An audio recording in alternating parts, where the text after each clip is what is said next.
আসসালামু আলাইকুম, কেমন আছেন সবাই? আলহামদুলিল্লাহ ভালো আছে। আজকে বানাবো ফুলঝুরি পিঠা। দিয়ে দিলাম 2টা ডিম, সামান্য পরিমাণ লবণ, এখানে দিয়ে দিব 1 কাপ চিনি। এখানে আমি 1 কাপ চিনি দিয়ে দিচ্ছি চায়ের কাপে মাপে। এখন দিয়ে দিব হচ্ছে ময়দা,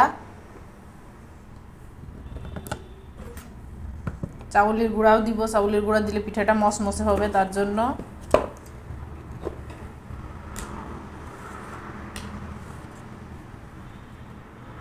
আমি 2 কাপ ময়দা দিব।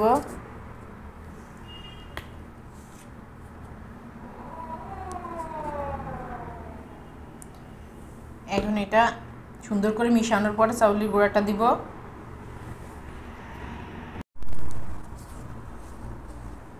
এখন এটা একটু মিশাইছি, এর সঙ্গে দিয়ে দিব হচ্ছে চাউলের গুঁড়া। এই যে চাউলের গুঁড়া দিয়ে দিচ্ছি। এখানে আমি 1 কাপ চাউলের গুঁড়া, 2 কাপ ময়দা দিয়ে দিলাম। আর দিব হচ্ছে কালো জিরা। কালো জিরা দিয়ে দিচ্ছি। এখানে এখন অ্যাড করব হচ্ছে পানি, নর্মাল পানি যেটা আমরা খাই সেইটা। অল্প অল্প করে মিক্সড করব।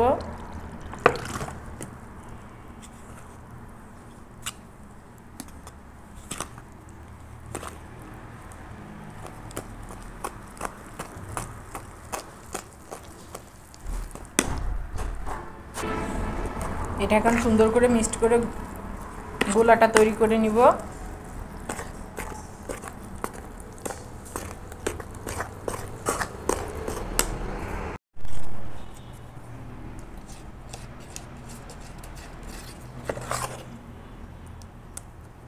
আমার ডোটা হয়ে গেছে। এটা খুব বেশি পাতলাও হবে না, ঘনও হবে না, এরকম হবে। এটা আমি আধা ঘন্টা রেখে দিব। আধা ঘন্টা রাখার পরে হচ্ছে আমি ভাজবো। ভাজতে গেলে অবশ্যই এই সসটা লাগবে।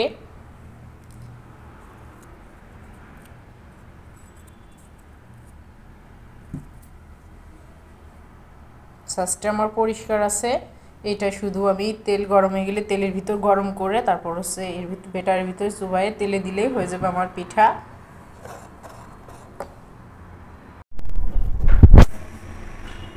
কড়াইতে তেল দিয়ে যে সসটা দিয়ে দিছি, এটা গরম হয়ে গেছে।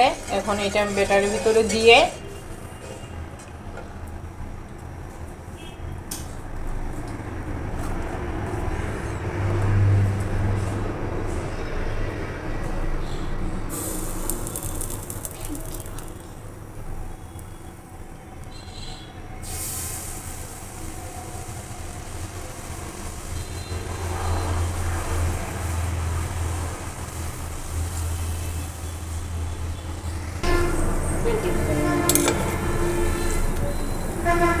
বিসমিল্লাহ বলে যে পিঠা দিছি, আমার হয়ে গেছে।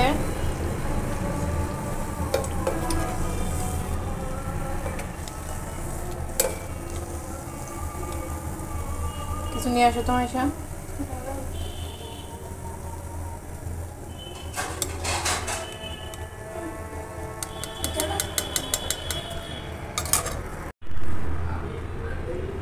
তেলটা গরম হয়ে গেছে, এখন ব্যাটারের ভিতর দিয়ে দিব।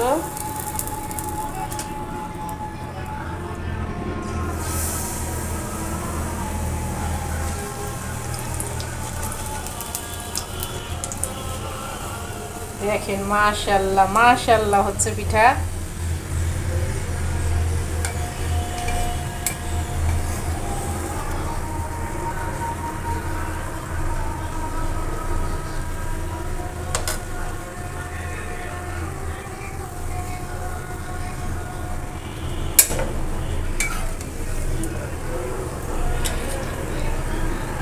এখন আমি এখানে আর একটা পিঠা দিয়ে দিব।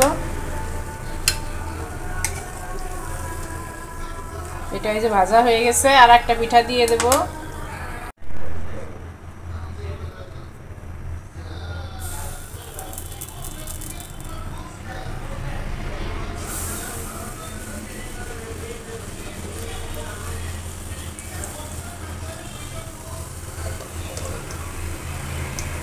এই যে আমার পিঠা এগুলো হয়েছে, এখন এই যে করতেছি একটা একটা করে। বেটারটা করব, না হলে যেহেতু চাউলের গুঁড়া শুকনোটা দিছি, এখন এটা উল্টাই দিব। আমি আর একটা পিঠা দিয়ে দিব এখানে।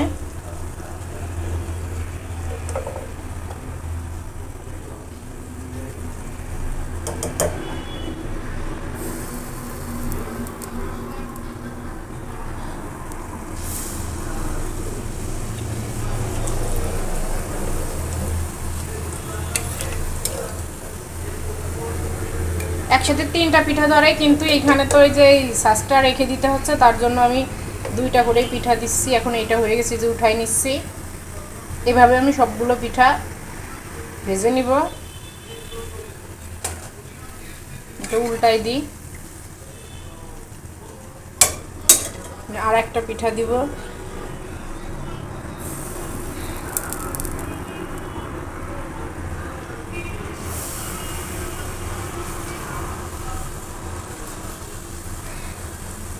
মাশাআল্লাহ, সব পিঠা সুন্দর হচ্ছে।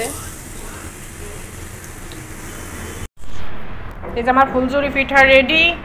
বিল্ডিং এ আছে কাজ, শুধু শব্দ আর শব্দ, আর কিছুই না।